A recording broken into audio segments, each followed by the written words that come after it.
Welcome everybody to Train Tuesday. I am your host, Jim Wiggin with Athearn Trains, and so glad to have you here tonight. If you are joining us on the live stream, welcome. I hope you enjoy the show. We're going to be talking some EMD today, a lot of EMD, and we're going to be talking about Athearn HO. And if you are joining us on the YouTube channel, I hope you like our content. And if you do like our content, do us at Athearn a favor. Go ahead and like and subscribe and hit the notification bell. That way you know every week when one of these videos drops, you'll be the first to see it on the replay. Before we get started, let's do a round of shout outs. I see Richard, Donnie, Late Night Model Railroad, Brian, Terry, Ron, Jim, Ryan, DG Model Works is in the house, Alcoman, Kyle, Jerry, Eugene, just to name a few. Thank you for joining us here tonight. Like I said, we're going to be talking about some Athearn HO EMD products and also some Athearn N-Scale. So you N-Scale guys, we got something for you too tonight.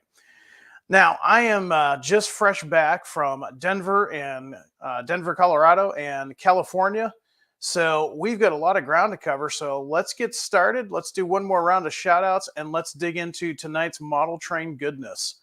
I see Zach, Lewis, Jackie, Ronald, another Ronald, Jeffrey, me and my RC car, Elko, Steam, Kyle, Patrick, and Bradley, just to name a few. Thank you for joining us here tonight. I hope you will enjoy what we've got here for you tonight. And like I said, we're going to be talking about Athearn. We're going to be talking Athearn HO to start, and we're going to be talking about, some of you or probably consider this one of your favorite locomotives. We're going to be talking tonight about the SD40T-2. Now, the SD40T-2, it's a 6-axle diesel electric locomotive that was built by General Motors Electromotive Division and having a 16-cylinder EMD 645E3 diesel engine producing about 3,000 horsepower. Now, 312 of these SD40T-2s were built for the North American railroads, and they were built between April of 1974 all the way to July of 1980. Now, this locomotive and the SD45T-2 are properly called tunnel motors. But this is pretty interesting. Get this.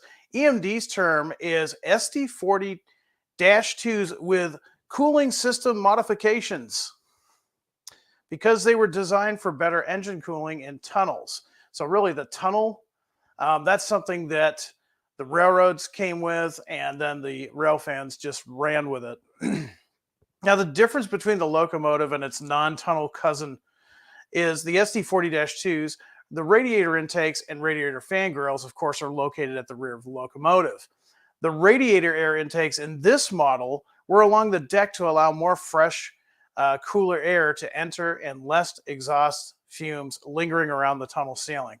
So you can probably imagine a couple of railroads right off the top of your head that would invest in the SD40T-2s. And of course, here we are. Here's Denver Rio Grande Western 5387. Now, this was a model that we offered a few years back. Probably won't find it anymore. We sold through these pretty quickly. Anytime we do Denver Rio Grande, they tend to sell really quickly. But here's the good news. Here's what we're going to be offering for pre-order this month. And you've got till Friday the 28th to place your orders with your preferred Athearn dealer. So let's get started into what we're offering in this round.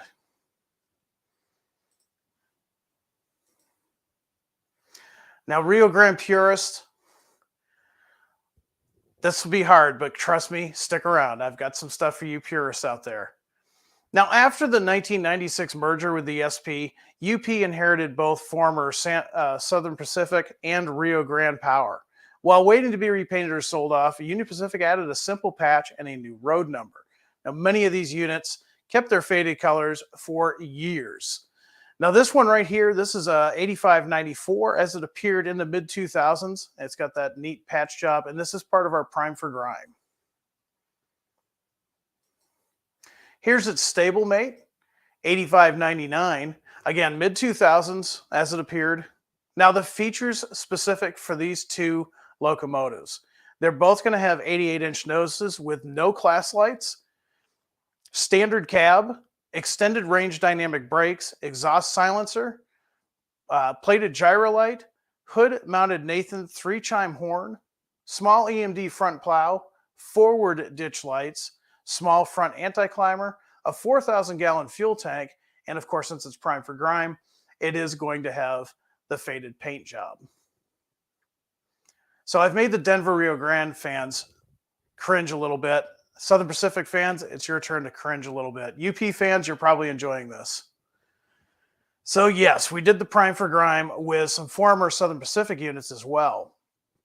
After the 1996 merger with SP, UP inherited both these former SP and Rio Grande locomotives. And just like the ones I showed you just earlier, pretty much these were just patched and put into service. Now here we've got 8802, a mid-2000s look. And then coming up next is 8855. 8855 again sports a mid-2000s era appropriate paint scheme, primed for grime, so it's faded, but that patch job really sticks out.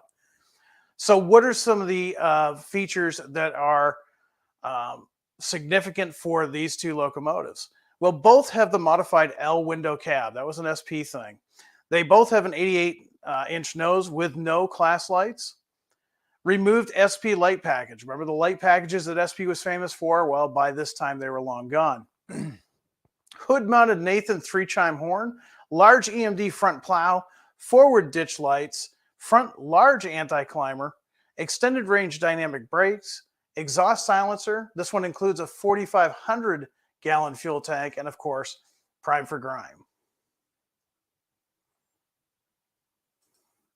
All right, that's the end of the prime for grime stuff. Let's go back to some of the OG tunnel motors. Let's go back to a better time for SP fans. And here's 8243. Now, SP's final order of SD40T-2s were 8230 to 8299, and these were placed in 1978. These units came equipped with some of the standard SP features, including the full front and rear SP light packages, and of course that L front window cabin that we're so used to seeing on these. Some standout features also included extended range dynamic brakes and exhaust silencer. Now they eventually became part of the UP fleet and then were eventually sold off to other owners after the Union Pacific no longer needed them. So again, here's SD40T-2 8243. This is an early 1980s paint scheme. Obviously, you can run this throughout the 1980s as well as the other ones I'm about to show you. Here we have 8262. And 8281. These are the ones that we're going to be offering in this run. All three of these appear as they did in the early 1980s. And I've got a treat for you. Tony Cook was nice enough to drop off some pictures for us from the Kevin U. Daly collection. And so let's show you not the ones that we're offering, but some of these guys, their stablemates in the real world. Coming up first, going back to 1987. This is November 26, 1987. I don't have a location on this one, but still looking really well. So if you're modeling the 80s, specifically into the mid to late 80s, you're definitely going to want to get one of these locomotives. Coming up next, here's 8236. This was spotted in California. I don't have a year for that, but definitely 1980s. And then finally, out in Kansas, here's a cool picture. 8384. About mid-1980s in this picture. Now, while you're looking at that really cool picture, features on these three Athearn models, okay? They're going to have the SP front and rear light package. Now, the gyro light effect does work if you get the economy sound decoder package. If you get the DC one, it's just there. It's not gonna work in that effect. L window cabs, of course. 88-inch nose with class lights. Now, one thing I do want to point out, since these are economy, there are 6 FX, so the class lights on these do not function. They are included because that is what the prototype had, but they are not a functioning component if you go with the DCC sound economy version.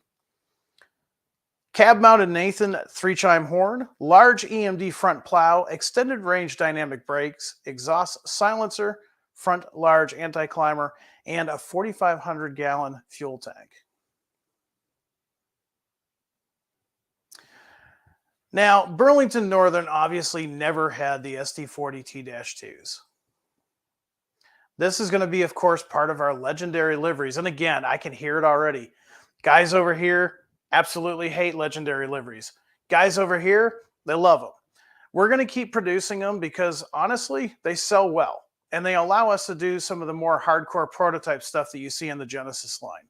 So as long as people are purchasing them, we're going to go ahead and keep making them. And you know what? The researchers have a lot of fun putting these together. So keeping in mind that this is a legendary livery, without a doubt, BN was very happy with the EMD SD40-2s. The reliability and ease of maintenance made these locomotives a company favorite. And if you railfanned the BN in the 80s and 90s like I did, you know that's a true statement. BN's operating territory in the mountainous Pacific Northwest included routes with tunnels, including the 7.8-mile-long Cascade Tunnel. Consequently, it doesn't seem too far-fetched for Burlington Northern to have the possibility to order SD40T-2s to work its territory. In an alternate timeline, BN tested SP's SD45T-2s and their SD40T-2s, liked the results, and ordered 20 units for use on the former Great Northern and Northern Pacific trackage. Athearn thinks that these tunnel motors look great in Cascade green and black and are a fine addition to our legendary liveries series. So there you've got it. We've got 8200 right here. And so that it's not lonely, we also have 8217. Now the features on these guys. Standard cab, so no L window. This is standard cab. 88-inch nose with class lights, again, non-operational. Small EMD front plow, cab-mounted Leslie 3-chime horn, front large anti-climber, standard range dynamic brakes, and a 4,500-gallon fuel tank. Now, Rio Grande guys, remember I said I had a treat for you later in the show? Well, here you go. These are probably, the SD40T-2s probably are best known in this paint scheme here.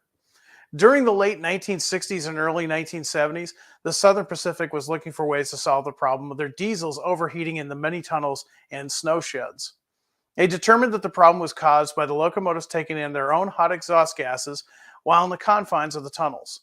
The solution came from EMD's development team, which relocated the radiator cooling intakes to the lower portion of the rear of the car body, creating what rail fans dubbed the tunnel motor. This modification allowed the locomotives to take in cooler air that was nearer to the tunnel floor and thus reducing overheating. The Rio Grande was experiencing the same issues and decided to get some tunnel motors of their own, ordering some 73 units in total in 5 different orders. The last order, number 5398 to 5413, were built in 1980. Features included a 4,000-gallon fuel tank, nose gyrolight, and extended range dynamic brakes with exhaust silencer. The company wanted to order more of them, but EMD convinced them to buy. Can anybody guess what they had them buy? EMD actually convinced Denver Rio Grande to order the SD50s. I wonder what they thought of that 3 or 4 years down the road.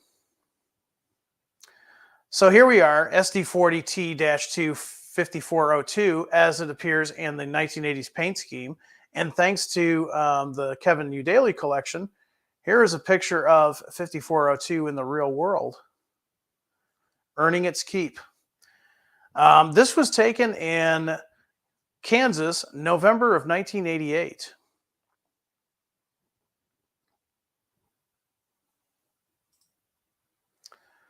We are also offering number 5407. And here is 5407 as a trailing unit as it goes through. This looks like it is also in Kansas. This is in May of 1985.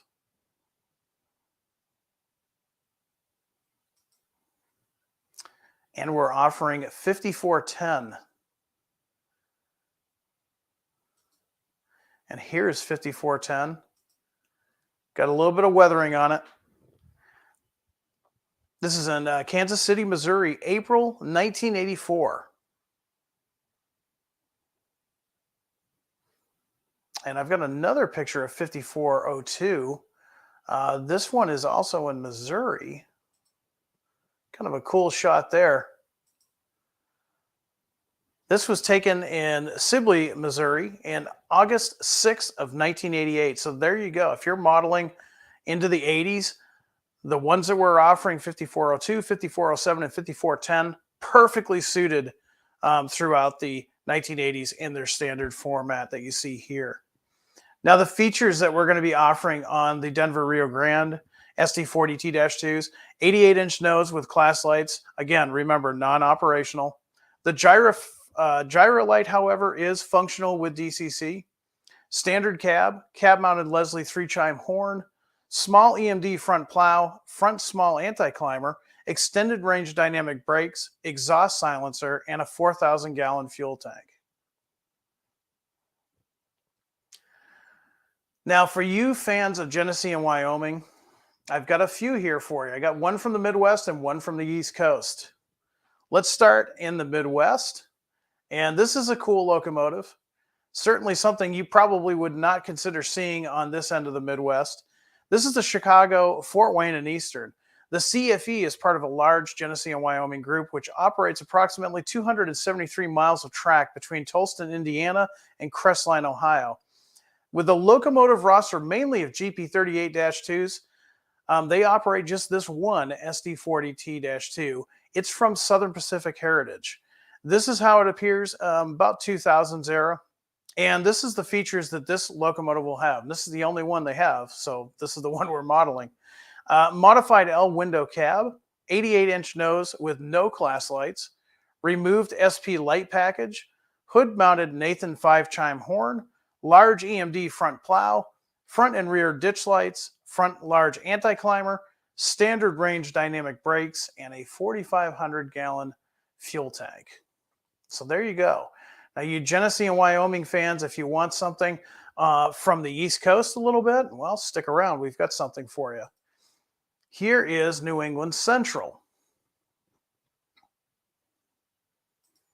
And talk about seeing something a little odd. Imagine going rail fanning in Western Massachusetts, Vermont, and seeing a tunnel motor. It's not something that you're occasionally going to see in New England. Now, New England Central, they began as a startup company in 1995. They were a successor of the Central Vermont Railway. By 2012, the railroad was purchased by Genesee and Wyoming Group, and they operate 366 miles of trackage between New London, Connecticut, and Alburgh, Vermont. With a wide variety of EMD power on the roster, they too only operate this one lone SD40T-2, also of Southern Pacific Heritage. So here's the paint scheme as it appears mid-2000s. This is going to have a modified L window cab, so that's really cool. 88-inch nose with no class lights, removed SP light package, hood-mounted Nathan 5-chime horn, large UP front plow, front and rear ditch lights, front large anti-climber, extended range dynamic brakes, exhaust silencer, and a 4,500-gallon fuel tank. Now, all of these locomotives that I showed you thus far, they are available in two different versions. You can get the DC version. They're going to MSRP at $174.99, or you can get the DCC with Soundtrack's Economy. That's $254.99 MSRP. Contact your dealer for your price. All right, so let's see if anybody has any questions on the 40T-2s before I move on to the next segment. And I'm looking at the comments here real quick.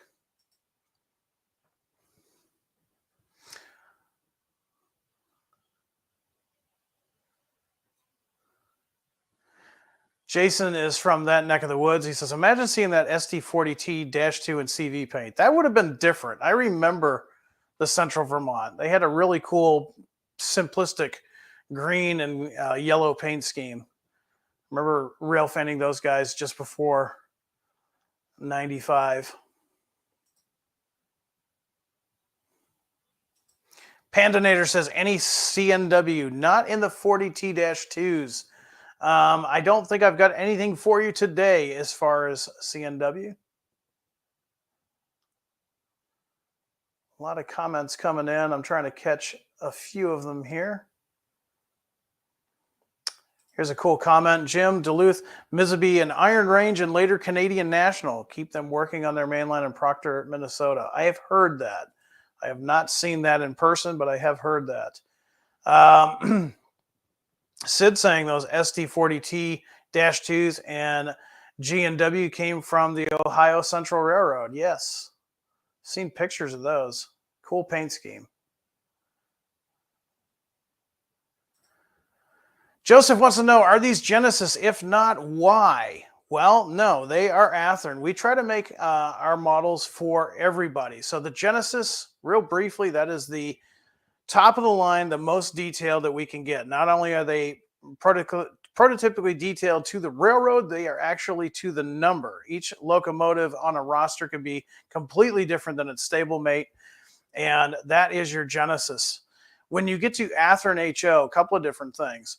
You'll notice that all these locomotives within batches for, say, Denver, Rio Grande, or Southern Pacific, they're as the railroad would have ordered them from the factory. So the details are going to be specific to the railroad, but they're all going to be the same. So it's just like the initial first order from that railroad.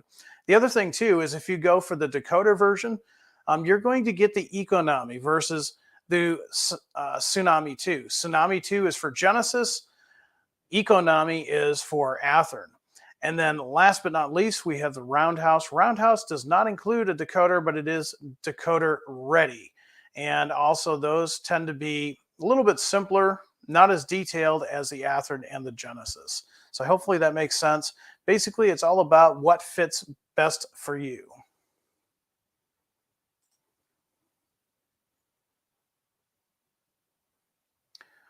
All right. Well, Athearn do structures? Not at this time.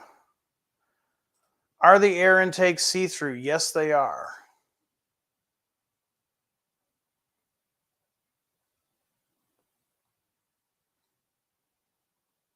A couple of fans of the BN versions, even though they're legendary liveries. I see a couple of guys out there really liking those. I'm going to go back a little bit and see if anybody had any questions.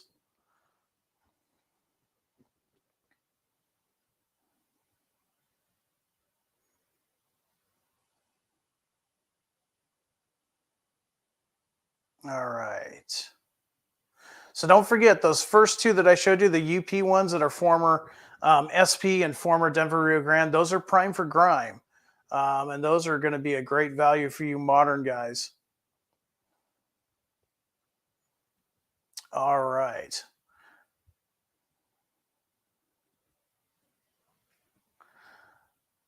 Peter, thanks for the heads up on that. I am just going to keep doing what I keep doing because that's what I know how to do. But I appreciate the feedback. So let's talk the F59s. Now this model that we're seeing here, this one's actually in stock. So if you're looking for this, you can get this through your dealer right now. Go ahead and place your orders. This one's actually, like I said, in stock. And so we've got this picture here to show you what the F59PHI from Athearn looks like. Now we're going to be offering these in both HO and N. Pay attention though, there are some that are only going to be offered in N, or I'm sorry, only in HO, and we'll talk about that in a moment. Now the EMD F59PHI is a high-speed locomotive produced by Electromotive Division of EMD. They were produced from 1994 to 2001, and it features an isolated cab, lightweight body, and a streamlined shape, features that were actually absent from the original Commuter F59PH. First built for the California Department of Transportation, the F59PHI has seen service in all corners of the American and mostly seen in California, as well as the Pacific Northwest, Montreal area in Canada, and most recently, Chicago's Metro Railroad. CDOT wanted a locomotive that was both reliable and attractive. They approached the MD, who responded with a lightweight, high-speed F59PHI locomotive. Soon after orders arrived, Amtrak ordered 21 of these locomotives for their Pacific Surfliner service, separate from the Amtrak California. The F59PHI was produced until 2001. It was taken off EMD's lineup because it could not meet the EPA Tier 1 regulations. Now, some of the Amtrak California F59PHIs have been rebuilt by EMD, and these are now eco repowers. So like I said, here's Amtrak 461. This was announced last year, and these are in stock now. So if you're looking for this paint scheme, you might want to call your dealer now. So moving on to what we're announcing for this run. Here is number 450. This is as it looked in 1999. Amtrak 450 and through 464, they were earmarked for service in California between San Luis Obispo and San Diego on the route of the former San Diegans, now known as the Pacific Surfliner. And we've got a picture from Kevin Udaley's collection of Amtrak number 450. That's a beautiful shot. If it's cold where you're at, maybe that photo will make you feel warmer. Here's 450 in San Diego, April 8th of 2010.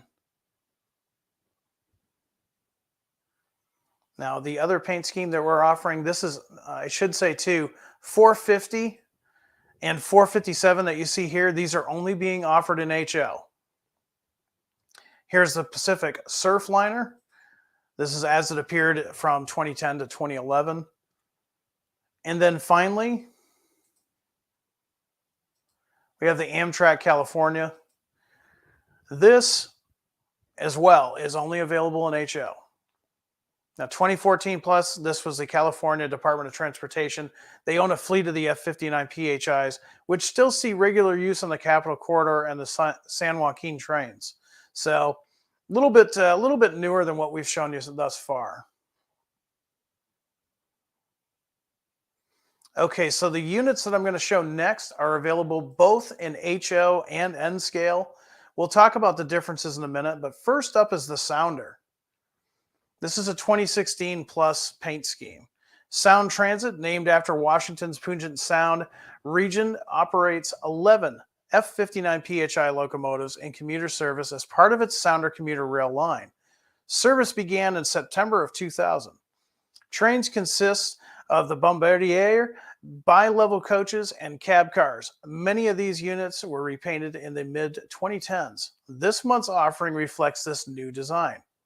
All of the F59PHIs have since been rebuilt to EPA Tier 3 specifications. It's kind of a cool locomotive, definitely a cool paint scheme.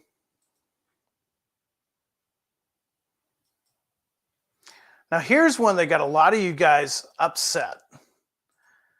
A lot of guys are like scratching your heads like, what are you doing a rail runner for? This is the New Mexico Rail Runner. This is number 106. This is based on a 2006 era paint scheme. New Mexico Rail Runner operates about 96.5-mile route from Belen to Santa Fe, New Mexico, with 15 active stations. Trains operate in a push-pull configuration. The locos tend to face south. Motive power for the line constitutes 9 MPI MP36PH-3C diesel locomotives. We're offering the F59PHI loco as a representation of those models. Is it spot on? No. But if you want to do a representation of this, that's fine. I know a lot of the N-scale guys love running these on their T-track layouts and N-track layouts. So we figured, why not? Let's let you guys have some fun. Again, available in both HO and N-scale. Here we have the Utah Frontrunner F59PHI. This is number 15, 2007 plus. Utah Frontrunner operating from Ogden to Provo is so named because it runs along the length of the famous Wasatch Front. The road operates using MPI MP36PH-3C locos. And again, we're offering our F59 as a representation of these models. Again, not spot on, but hey, if you guys want to run some cool passenger stuff, commuter stuff on your N-track, your T-track, your home layout, you can do it now. Again, available in both HO and N scale. Now these next two are technically legendary liveries. These are Metrolinks, and Metrolink was founded as a Southern California Regional Rail Authority. Metrolink serves the southern area of California with 8 different lines. The fleet consists of 52 locomotives, 260 rail cars, and 3 DMUs. The service owns hundreds of miles of its own track, much of which was purchased from other railroads in the area. EMD F59PHI served on Metrolink from 1994 until the late 2010s. Included in this month's release, however, is an alternate history presentation of Metrolink's F59PHI, where the railroad's launch liveries stuck around for a couple years longer. So they didn't wear these, but it'd be cool if they did. So we've got number 874. And likewise, we've got 887 in that cool ribbon style paint scheme. So there you go. Those are available in HO and N scale. Let's talk a little bit about the features of both. We'll start with the HO. So the HO have LED lighting, of course. They have, if you go with the DC version, they're going to have the DCC ready quick plug and play technology with a 21-pin connector. They're going to have see-through window glazings and radiator fans. See-through dynamic brake fans where applicable. Separately applied horn and wire grab irons. Separately applied scale handrails on the rear pilot. Snowplow. We're going to include the McHenry operating scale knuckle couplers. And these have all-wheel drive with precision gears for smooth and quiet operation. I've got some of these in N scale, and they are super quiet, super smooth. Heavy die-cast frame for greater traction and pulling power. All-wheel electrical pickup. 5-pole skew motor wound with precision machine flywheels. Wheels are RP25 contours, and they, of course, are painted and printed as accurately as possible. Minimum radius on the HO scale versions is 18 inches. If you go with the DC version without sound, they're $189.99. If you go with the Economia quick decoder version, they're going to be $259.99.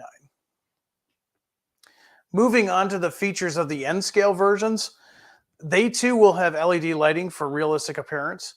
Non-sound locomotives are DCC ready, see-through cab windows, McHenry scale couplers, bi-directional constant lighting, so headlight brightness remains consistent. All-wheel drive with precision gears for smooth and quiet operation. Again, I've got 2 of these in N scale, and I've run them on my Amtrak setups, and they run for hours. Just smooth and quiet and just a great running locomotive for passenger. They also have the all-wheel electrical pickup, 5-pole skew motor wound. They also have, these little guys have precision flywheels as well. Now they'll operate on the code 80 that we use on Amtrak, but if you've got a home layout that's got code 55 or maybe Fremo, they will work perfectly fine on code 55 as well. And the minimum radius that these guys will handle, 9 3/4. So that's a great locomotive for you guys that are into T-Track, N-Track, Fremo N, anything like that. They will operate on. UN scale guys, for the non-sound version, you're looking at an MSRP of $159.99. If you spring for the Economy DCC equipped versions, they are $259.99. So there you have it. F59s, they always are popular, and we're always adding to the fleet. So if you missed out last time, here's your chance. All right, let's see what kind of questions we've got.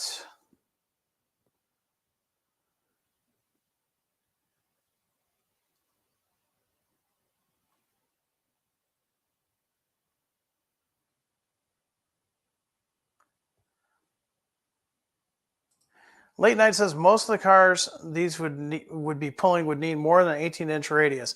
Actually, you'd be surprised. We're going to be offering those cars next month, but tune in for that. You'll see that a lot of our freight cars and a lot of our passenger cars will negotiate an 18-inch radius in HO. They might look a little funny, but they will do it. So keep that in mind.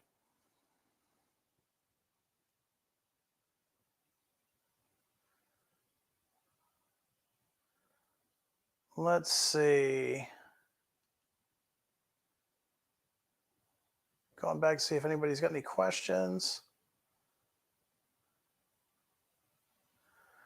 couple of guys happy about the Metro link. That's good to hear.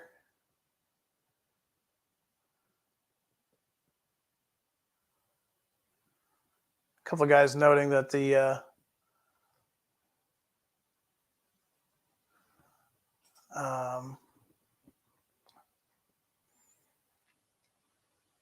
New Mexico rail runners look like a certain Warner Brothers bird that is chased by a certain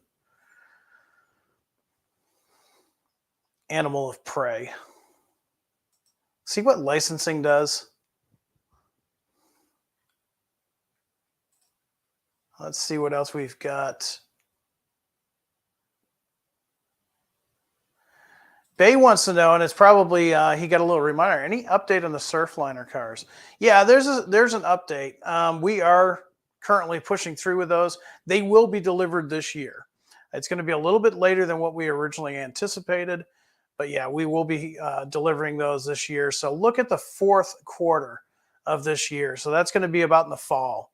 So don't give up. They are coming, and in fact, I'm hoping that we'll have some samples at one of the shows, upcoming shows. Did Jim just disclose a May item by mistake? Did I? Did I say that we're offering passenger cars for those F59s? Take a look at our website. Take a look at your hobby shop and look at our printed packet, and you'll see we are advertising those. We wanted to give you guys a heads up. That way, if you're just looking at the packet and saying, well, there's cool F59s, but now what? Well, next month, we're going to be offering the passenger cars for these sets.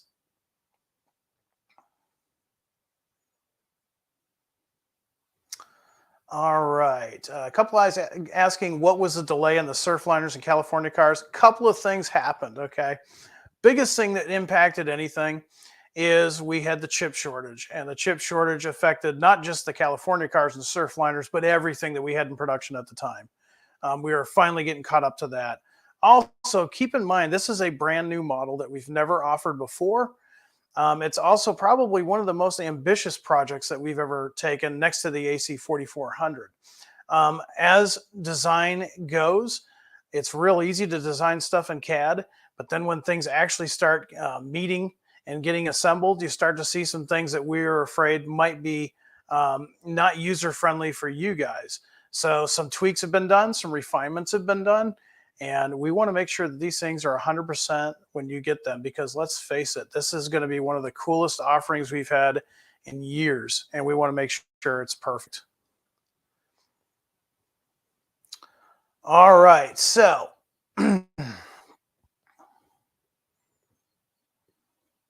here's a great question.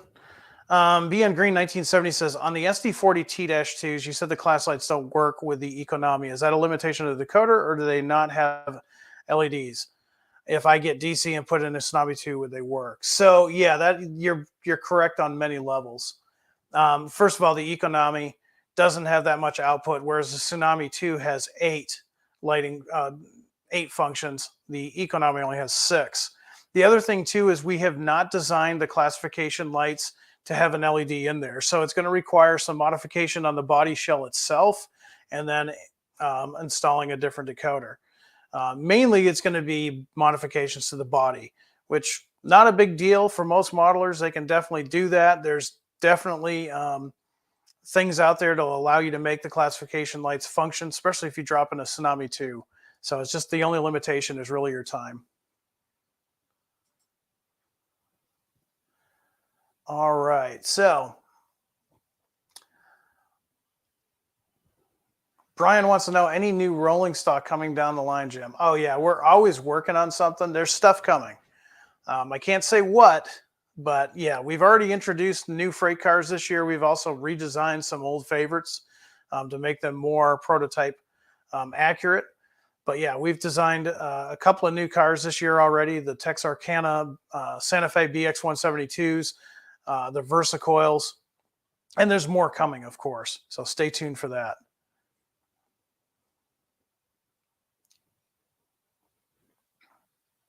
Railfan wants to know, hey Jim, sorry I'm late, but why couldn't you do the cascade scheme of the F59PHI? Basically, we will choose paint schemes on a number of different things. One, of course, is we do have to license anything with Amtrak. So we do have a really good relationship with Amtrak. So sometimes there are some limitations that we feel. Sometimes it was just about sales. Maybe the last time we offered those, the sales on those were kind of soft. We figured we'd give them a rest. It all depends on a couple of different things. But keep in mind, that doesn't mean we won't do it in the future. All right, so before I let you guys go, and figured I'd show you some pictures from last week, because I'm sure maybe a few of you, maybe one or two of you, were disappointed that I wasn't here live last Tuesday. It was just a pre-recorded show. I was pretty busy last week, mainly at the Rocky Mountain Train Show, and that was in Denver, Colorado. So let's see what I've got here. There we go. So here it is, Friday afternoon. I am setting up the booth. It was just myself this year, and it was a really good time that I had. I wasn't too far. You can't see it, but around the corner is our friends from Soundtracks. They were not too far from us, but here I am setting up the booth. And then later that day, Friday, myself and George Bogatak from Soundtracks, we went over to Rocky Mountain Train Supply right there in Denver, Colorado, and we did a store clinic. We had folks from the area join us, and then we did this online. And we talked a little bit about Genesis refining that you can do. If you want to set up your Genesis locomotive, ideally the sounds and the lighting intensity to your personal taste. If you haven't seen that clinic, go to our YouTube channel and check it out. It's the Athearn Extra for the month of March. And pretty much about an hour and a half long, George and I go through a Dash 9 that I had brought, and we change everything from the lighting intensity to the number boards, the ground lights, the sounds of the different, the EMD, I'm sorry, not the EMD, the prime mover sound, the bell sound, the horn sound, all of that. You can fine tune all of that. That's what I love about Soundtracks decoders. So if you're interested about that, go check that out on our YouTube channel. And then Saturday and Sunday, the show itself. Here's Nancy from Soundtrack. She's pretty excited because she's pointing at the SD90 Mac H's there on the top shelf. Those are going to be here before you know it. I think June is when we scheduled those to be in stock. Of course, you can get those with the Tsunami 2. She's also pointing at the cabooses, which are selling really well. These are the ICC cabooses, the CA8 and the CA9 Union Pacific. Yeah, you can get those with the Soundtracks decoder as well. The SD40T-2s from Athearn HO, they are in stock as of right now. In fact, when we get that booth set up, I found out that they were actually shipping to dealers at that point. So a little bit different on these. This was kind of a product of the microchip shortage that we had. Now, remember earlier in the program, I said Athearn locomotives typically include an Econami decoder. Well, we couldn't get Economies when we announced these. So these are kind of special. They come with Tsunami 2. So if you want an SD40-2 with a Tsunami equipped, run out and get these guys now. They are available at your dealer right now. They just came in stock. Found this little rail fan wandering the booth. He was real happy to see us. This guy is definitely got a career and a future in model railroading. He was really happy to be there. And then I flew out to California. I had a quick business meeting with the rest of the guys like Janik and John and all the other guys. I got to ride with Dave, one of our researchers and product managers of Athearn. And he took me on a quick rail fanning, what he calls Dave's back alley rail fanning trips. And so I got inducted into that over the week. And look what I caught. Really, really exciting. And of course, the weather was absolutely phenomenal. The one thing I did notice, though, is that week in California, it was a little bit colder than I expected. In fact, Illinois was warmer than California that week. But other than that, a great time. We talked a lot at Athearn about what we're going to be doing in the next coming months, as well as the next coming year. So stick around. There's a lot that we talked about last week. You'll see more revealed soon. All right, so for that, I've got time for a question or two, and then I'm going to let you guys get back to working on your layouts, working at your workbench, and let's see what we've got for questions. Pro Foamer. This is a guy that's a foamer that is a professional. He stands railside, and he wants to know when will the California cars be in stock. Same as the Surfliners. We're hoping to have those in by the end of this year. Kyle is still debating on getting those Chessie SD40s. Don't debate. Don't delay. They're going to go fast. Chessie always sells fast. See, Jason says that Chessie unit's nice. It really is.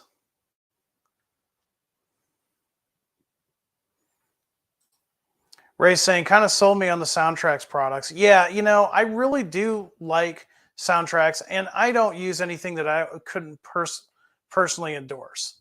I have Soundtracks decoders in both HO and N scale, and the thing that I like about them is this small layout behind me. Right now, it doesn't have any track, but when it does, the room that I'm in, relatively small.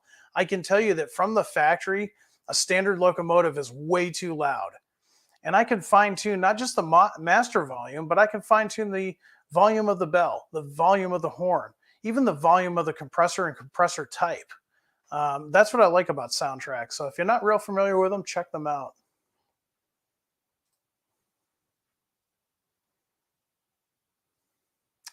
Any picture contest on the Facebook page? Not yet. I just got back from about 3.5 months of getting that new website put together with our web development team, and then being away for a week.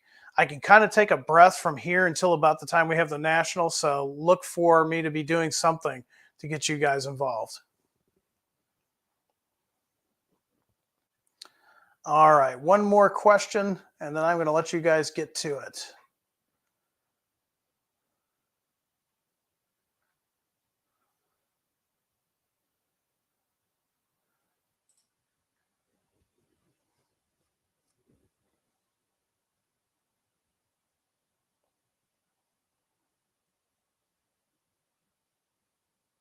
Look, and there's a couple of questions. I want to see which one I want to.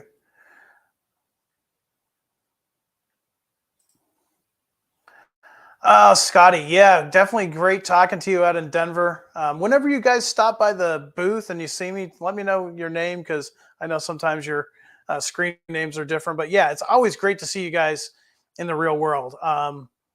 Yeah, it's just great to get to meet other modelers as well. Let's see. Yeah, Bradley, we're always going to be doing N scale.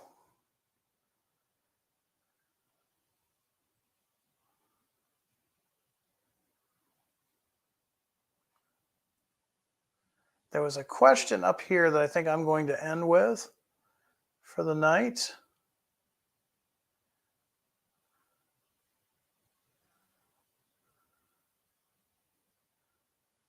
That was the question about a contest. Where'd that question go?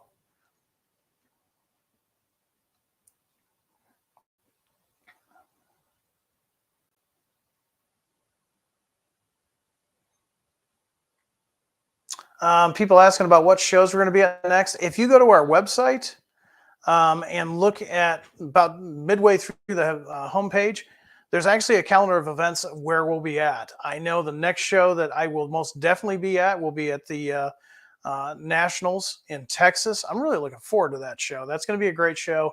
If you haven't made plans to attend, definitely go check out the NMRA page and check out for both the clinics and, of course, the National Train Show. I'm going to end with Terry Poole here. He's asking, Jim, any proper prototypical Southern Bay window cabooses in the works? Not right now. We have been working a lot on cabooses. You're going to be seeing some things in the next year on cabooses, but for Southern, nothing right now. Now, that being said, please remember there is our email that goes to our product developers. It's Athearn product suggestions at athearn.com, and put those suggestions in there. No guarantee we're going to get to it, but there's a good possibility we will, because we always look at those. In fact, that's what we talked about, one of the subjects in our meeting this past week. All right, so with that being said, I want to thank you all for joining me tonight. Remember, the SD40T-2s and the F59PHIs, you have until Friday, April 28th, to place your pre-orders with your Athearn dealer. Until next time, everyone, be happy, be healthy, be safe, and above all, High greens, everyone. Good night.